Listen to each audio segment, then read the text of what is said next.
बीते दिनों अवैध कारोबार पर रोक लगाने को लेकर निरसा विधायक अरूप चटर्जी ने आंदोलन छेड़े थे और करीब 1 दर्जन ट्रक को पकड़कर थानों को सुपुर्द किया था।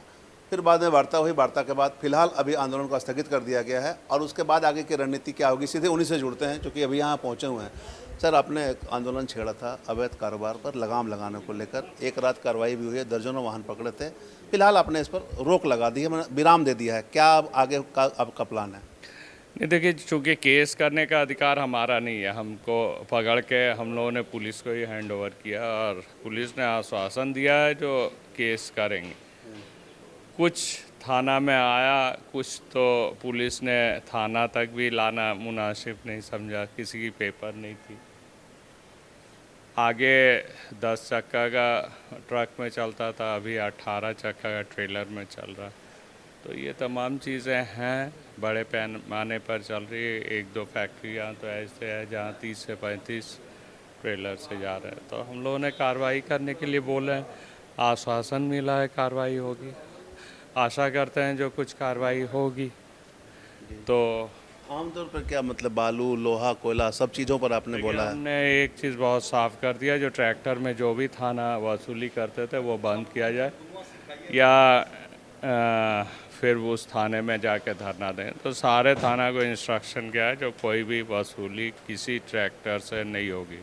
कम से कम 1000 रुपया जनता को ट्रैक्टर की बालू जो है वो कम होके मिलेगा आपसे। आज से मिलना चालू हो गया, ऑलरेडी हमारे क्षेत्र में 1000 रुपया घट गई है रेट।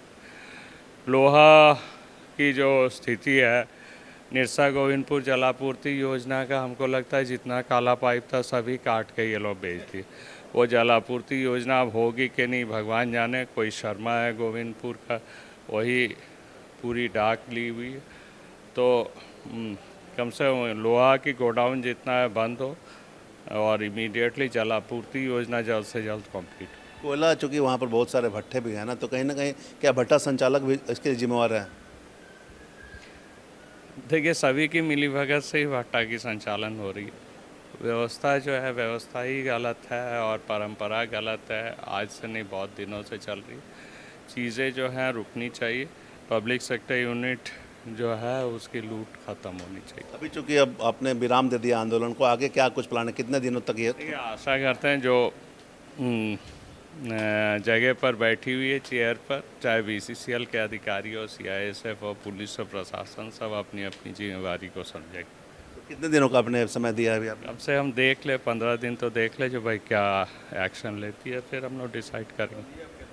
चलिए, तो ये विधायक अरूप चटर्जी निरसाकत है। इन्होंने कहा कि अवैध कारोबार को लेकर उन्होंने आंदोलन छेड़ दी थी और फिलहाल दर्जनों ट्रक पकड़ के पुलिस के सुपुर्द कर दिया था। साथ ही इन्होंने यह भी कहा है कि उनके इलाके में कोयला, बालू और लोहा, इस पर रोक लगनी चाहिए अवैध कारोबार पर। चूँकि जो ये बता रहे हैं कि लोहे की तमाम पाइपें, जलापूर्ति योजना की पाइपें लोहा तस्करों द्वारा काट दिया गया है, कहीं ना कहीं इससे राजस्व को क्षति हुई है।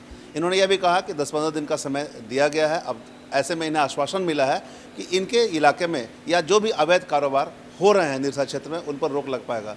देखना होगा 15 दिन के बाद से विधायक के एक्शन क्या होता है, साथ ही प्रशासन ने जो आश्वासन दिया है उसमें कितना पहल होती है। तमाम इससे जुड़ी खबरों से लगातार आपको अपडेट करवाते रहेंगे। कैमरामैन संजय के साथ धीरेंद्र, मिरर मीडिया, धनबाद।